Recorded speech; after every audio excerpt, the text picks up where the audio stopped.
Assalamualaikum warahmatullahi wabarakatuh. Bismillah, alhamdulillah.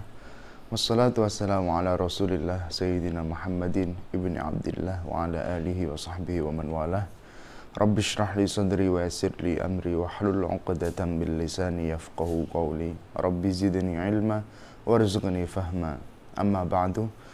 Kembali lagi bersama saya Nuhid dalam ngaji tafsir Jalalain. Pada episode yang lalu kita telah membahas tafsir surah Al-Fatihah, dan pada episode kali ini kita akan masuk pada surah Al-Baqarah. Kita sebagai manusia tidak usah minder, kita sebagai manusia tidak usah berkecil hati. Kenapa Al-Baqarah atau sapi diletakkan di depan, sementara An-Nas, manusia, ditaruh di paling belakang? Kita nggak usah minder, kita nggak usah berkecil hati, karena belum tentu yang ada di depan itu lebih mulia daripada yang ada di belakang. Seperti kalau kita naik gelinding atau naik cikar, itu pasti sapinya yang di depan, penumpangnya yang di belakang. Dan itu bukan berarti bahwa sapi lebih mulia daripada penumpangnya. Justru yang aneh, kalau manusianya yang berada di depan, sapinya yang ada di belakang, yang ada di atas, yang menjadi penumpang. Ini justru aneh. Jadi nggak usah minder. Kita berada di paling belakang, itu bukan berarti kita tidak lebih mulia daripada sapi. Karena manusia adalah makhluk yang paling mulia. Itu dalam perspektif kita sebagai manusia. Kalau ini Anda tanyakan pada sapi, kamu mau dibilang seperti itu? Pasti jawabnya, mau. Gak mau. Mungkin sapi juga memiliki perspektif sendiri gitu. Kamu manusia ditaruh di belakang bukan karena kamu mulia, tapi karena kamu sok mulia. Tentu saja ini komedi. Yang pasti, mengapa Al-Baqarah ditaruh di depan sementara An-Nas ditaruh di ujung belakang, itu ya karena memang dari sononya seperti itu. Tapi ada yang berkata, mengapa setelah Al-Fatihah itu Al-Baqarah? Karena Al-Baqarah itu minangka yang menjelentrehkan apa yang ada di Al-Fatihah. Di akhir Fatihah itu ada siratal ladzina an'amta 'alaihim. An'amta 'alaihim itu didetailkan di surah Al-Baqarah. Al-maghdubi 'alaihim itu siapa saja, bagaimana saja, itu dijelaskan di Al-Baqarah. Ad-dhalin itu yang bagaimana, itu dijelaskan di Al-Baqarah. Baiklah, kita mulai. Bismillahirrahmanirrahim. Suratul Baqarati, surah Al-Baqarah. Al-Baqarah itu artinya sapi. Tidak pandang gender. Baik sapi itu feminin maupun maskulin maupun bainahuma. Itu juga disebut dengan Al-Baqarah. Tak marbutoh pada kata Baqaratun. Tak marbutohnya ini tidak berfungsi sebagai mu'annas, tetapi berfungsi sebagai bentuk tunggal. Jadi artinya Baqaratun itu seekor sapi. Nggak peduli sapinya cewek maupun cowok, disebutnya Baqaratun. Kalau sapinya banyak, disebutnya Baqarun. Qalu ud'u lana rabbaka yubayyin lana ma hiya innal baqara. Innal baqara, nggak ada tak marbutohnya. Innal baqara tasyabaha alaina wa inna insyaallahu la muhtadun. Ini sama kayak kata syajarah, syajaratun. Syajaratun itu artinya satu pohon. Kalau banyak pohonnya, syajarun. Sama juga dengan kalimatun. Kalimatun itu satu kata. Kalau kalimun tanpa tak marbutoh, itu artinya banyak kata, minimal 3. Kalau di alfiyahnya itu, kalamuna lafzun mufidun kastaqim wasmun wa fi'lun thumma harfunil kalim wahiduhu kalimatun wal qawlu am. Jadi kalau banyak itu namanya kalim, kalau satu namanya kalimah, kalimatun. Jadi nggak pasti yang ada tak marbutohnya terus cewek. Hamzah atau hamzatun itu ada tak marbutohnya, tapi cowok. Zainab atau Zainabun itu nggak ada tak marbutohnya, tapi cewek. Di Indonesia, bahkan di banyak pesantren, itu rata-rata kalau pidato pas memberi penghormatan, pakainya ayyuhal asatid wal asatidah. Ini maksudnya apa? Mungkin yang dimaksudkan adalah guru-guru laki-laki dan guru-guru perempuan. Cuma kenapa pakainya asatid dan asatidah? Asatid dan asatidah itu sama-sama jamak dari ustadz. Untuk cowok, nggak mentang-mentang ada tak marbutohnya terus jadi cewek. Asatidah, nggak, asatidah itu jamak dari ustadz. Ustadz itu jamaknya ada asatid, ada asatid, ada asatidah. Jadi asatidah, meskipun ada tak marbutohnya, itu tetap jamak dari ustadz, tetap cowok. Kalau cewek, itu ustadzah, jamaknya ustadzat, gitu. Dan dalam penghormatan sebenarnya nggak harus terus disebutkan dua-duanya, nggak harus. Cukup asatid itu sudah mewakili, sudah cowok cewek, namanya sayyid taglib. Jadi sekali lagi, tak marbutoh pada kata baqaratun itu tidak berfungsi sebagai muannas, tapi berfungsi sebagai bentuk tunggal. Baqaratun, seekor sapi. Lalu bagaimana dengan terjemahan-terjemahan Al-Quran yang beredar di Indonesia yang menerjemahkan kata Al-Baqarah dengan sapi betina? Salah dong? Ya belum tentu. Karena memang ada ulama yang berpendapat bahwa baqaratun itu digunakan untuk sapi betina, untuk sapi cewek. Tapi tetap tak marbutohnya tidak berfungsi sebagai mu'annas. Baqaratun memang untuk sapi betina, tapi sapi jantannya bukan baqarun, melainkan thawrun.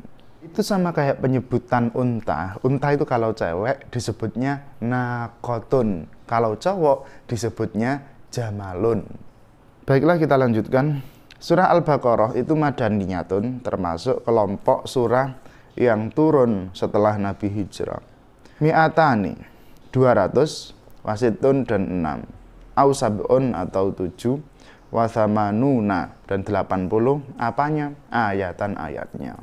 Jumlah ayat pada surah Al-Baqarah ada yang mengatakan 286, ada yang mengatakan 287. Ini adalah surah terpanjang dalam Al-Quran. Alif Lam Mim. Begitu cara bacanya. Dipisah-pisah. Alif Lam Mim. Makanya dinamakan huruf muqatta'ah karena dibacanya terpisah-pisah. Muqatta' itu artinya diketok-ketok. Jadi bacanya itu Alif Lam Mim. Bukan alama, bukan alama. Jangan kayak yang pernah ada di masjid. Itu pas bulan Ramadan, tadarusan. Yang baca sebenarnya nggak terlalu anak-anak juga sih. Itu bacanya kahaya aso tosa. Jadi dibacanya itu per huruf, tapi akhirnya disukun. Alif Lam Mim. Jadi bukan Aliful Lam Mim, bukan seperti itu. Dan tajwidnya masih berlaku, nggak hanya Alif Lam Mim, nggak seperti itu. Tapi Alif Lam, ini panjang, 6 harokat karena mat lazim. Mim sukun bertemu dengan kombot, jadinya sukun kombot. Mim sukun bertemu dengan mim, namanya idgham mimi. Mim, ini mat lazim lagi. Jumlah huruf muqatta'ah ini ada 14. Nun, shad, ha, kaf, ya, mim, qaf, alif, ta, ain, lam, ha, sin, ra. Bisa dibaca nasun hakimun qati'un lahu sirrun. Nasun, Al-Quran itu nas. Hakimun, hakimun itu bisa berarti yang punya hikmah atau yang menjadi sumber hukum, itu hakim. Atau bisa juga bermakna muhkam. Jadi semua ayat Al-Quran dari sudut pandang bahwa ia pasti benar dari Allah, itu semua muhkam. Alif Lam Ra, kitabun uhkimat ayatuhu thumma fussilat min ladun hakimin khabir. Jadi semua ayatnya muhkam, binisbah bahwa itu pasti benar dari Allah. Allah yang menurunkan Al-Quran itu juga salah satu namanya adalah Al-Hakim, yang maha bijaksana. Tanzilum min hakimin hamid. Nasun hakimun qati'un.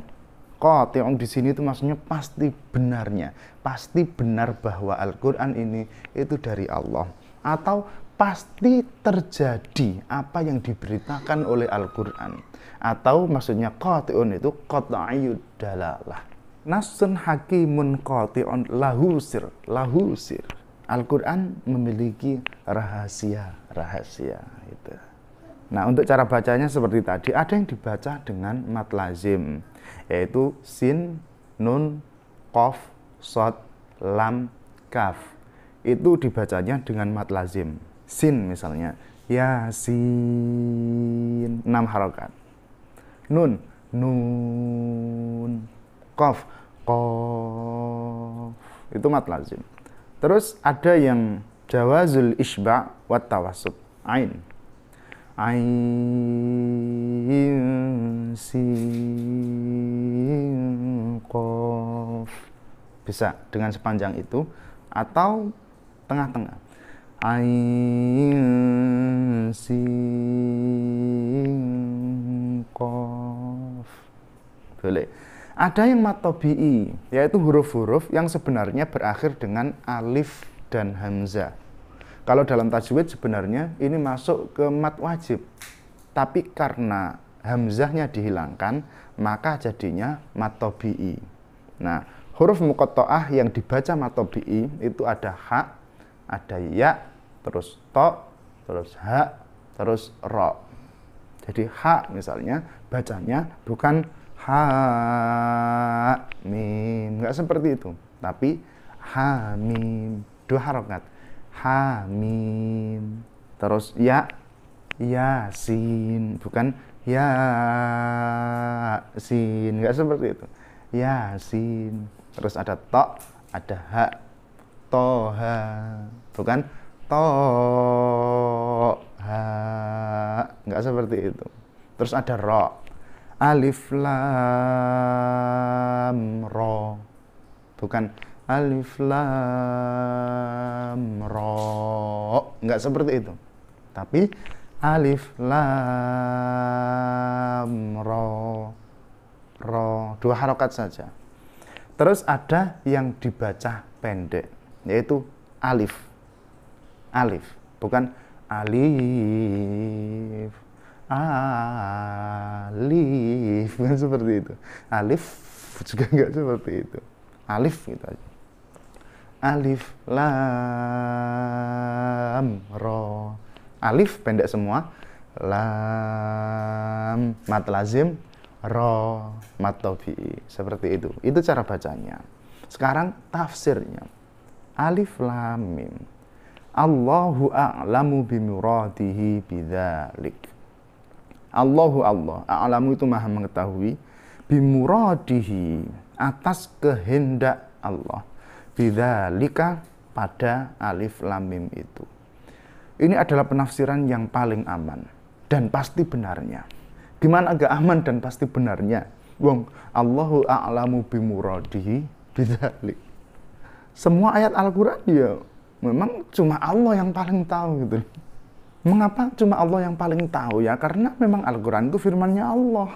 Jadi ini adalah penafsiran yang paling aman dan pasti benarnya. Saya punya tips untuk Anda yang ingin menulis tafsir Al-Quran yang aman dan pasti benarnya. Gimana caranya?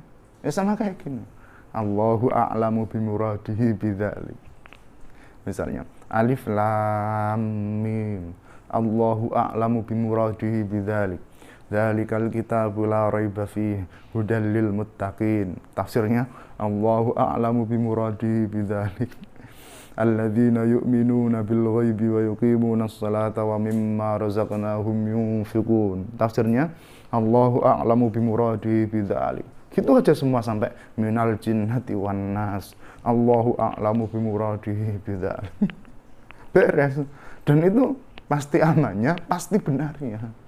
Cuman kan nggak memberikan informasi apapun gitu loh. Makanya nggak ada mufasir yang seperti itu, nggak ada. Yang semua ayat ditafsirkan dengan Allahu a'lamu bimuradihi bidzalik, nggak ada. Dan bahkan dalam tafsir Jalalain pun yang ditafsirkan dengan Allahu a'lamu bimuradihi bidzalik itu hanya ayat-ayat yang abstrak aja gitu. Yang kayak gini, alif lam mim. Ya, ayat hanya terdiri dari huruf-huruf. Ya gimana memahaminya? Paling gampangnya Allahu a'lamu bimuradihi bidzalik. Tapi kemudian ada mufasir yang menerka-nerka maknanya. Dan memang tafsir itu ya menerka-nerka. Karena Al-Quran itu firman Allah, bagaimanapun ya cuma Allah yang tahu. Kita sebagai manusia, para mufasir itu juga manusia. Memahami firman Allah ya dengan menerka-nerka. Karena hanya terkaan, maka belum tentu benarnya. Al-Quran pasti benar, Al-Quran pasti benar. Tapi caramu memahami Al-Quran ini belum tentu benar. Hanya saja terkaan ulama itu nggak ngawur. Terkaan ulama itu berdasarkan ilmu, berdasarkan dalil. Ulama memahami Al-Quran itu ada dalilnya. Misalnya dia memahami dengan menghubungkan dengan ayat-ayat lain, dengan ayat-ayat sebelumnya, dengan ayat-ayat setelahnya, menghubungkannya dengan hadis Nabi, menghubungkannya dengan perkataan sahabat, menghubungkannya dengan perkataan tabi'in, dengan qaul ulama, memahami bahasanya, memahami gramatikanya, memahami sastranya, memahami budayanya, dan lain sebagainya. Jadi meskipun itu terkaan, tapi nggak ngawur. Nggak boleh menafsirkan Al-Quran dengan ngawur, nggak boleh. Meskipun tafsir itu sejatinya ya terkaan. Oke, kita kembali pada penafsiran Alif Lam Mim. Jadi memang ada ulama yang mencoba untuk menerka-nerka makna dari Alif Lam Mim. Ada yang menafsirkan Alif Lam Mim itu sebagai nama Allah. Jadi Alif Lam Mim itu adalah salah satu nama Allah. Ada yang bahkan berkata Alif Lam Mim adalah Ismul A'zam.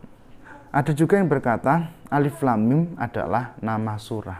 Ada yang berkata lagi Alif Lam Mim adalah tantangan untuk orang yang nggak percaya Al-Quran. Jadi dengan Alif Lam Mim itu kalian orang yang tidak percaya Al-Quran ditantang untuk membuat yang seperti Al-Quran ini. Kok ada huruf-huruf yang dipotong-potong tapi masih manis gitu. Alif Lam Mim Yasin Kaf Ha Ya Ain Shad. Jadi ini tantangan. Ada yang berkata Alif Lam Mim Yasin Toha Alif Lam Ra dan lain sebagainya itu adalah singkatan. Alif Lam Mim itu singkatan, alifnya Allah, lamnya Jibril, mimnya Muhammad. Karena Al-Quran itu dari Allah, melalui Jibril disampaikan ke Nabi Muhammad. Jadi alifnya itu Allah, lamnya Jibril, mimnya Muhammad. Ada juga yang mengatakan Alif Lam Mim itu adalah singkatan dari Asmaul Husna. Alifnya itu Allah, lamnya Latif, mimnya Majid. Cuma rasanya memang agak aneh dan terkesan dipaksakan sih. Itu sama kayak Nuhid, N, ganteng, U, unyu, H, hebat, I, imut, D, dan lain-lain. Tapi memang ada yang menafsirkan seperti itu, memang ada. Ya memang terkesan sekali dipaksakan. Bahkan ada yang menafsirkan Bismillahirrahmanirrahim itu seperti itu. Bismillahirrahmanirrahim. Ba itu nama Allah Basir, Sin Sami', Mim Majid, Alif Allah. Penafsiran yang seperti itu apakah salah? Belum tentu. Apakah benar? Ya belum tentu juga. Tapi apakah membantu pemahaman? Bisa jadi. Makanya kalau mau aman, ikut ulama dulu, ikut ulama salaf. Tapi kalau mau pinter, ikut ulama kholaf. Karena ulama salaf itu sukanya ya tafwid, menyerahkan maknanya pada Allah. Tapi kalau ulama kholaf, ulama modern, itu mencari maknanya, mentakwil. Ya meskipun nggak terlalu aman, tapi itu bisa membuat kita pintar. Dan kalau mau aman dan mau pintar, ikuti keduanya. Gitu.